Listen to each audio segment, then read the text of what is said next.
શુક્રવારે મંત્રીમંડળના વિસ્તરણ માટે શપથવિધિ માટેનો કાર્યક્રમ યોજાશે।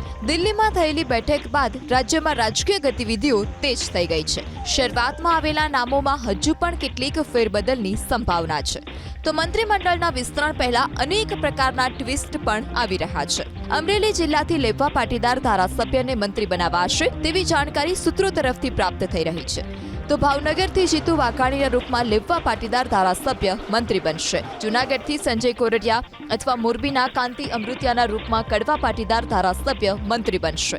રાજકોટના ઉદય કાનગડ અથવા કચ્છના ત્રિકમ છાંગાના રૂપમાં આહિર સમાજના મંત્રી બનશે। કુંવરજી હળપતિની બાદબાકી થાય તો આદિવાસી સમાજના ધારાસભ્ય જયરામ ગામિત મંત્રી બનશે। અમરેલીથી મહેશ કસવાલા અથવા કૌશિક વેકરિયાને મંત્રી બનાવાઈ શકે છે।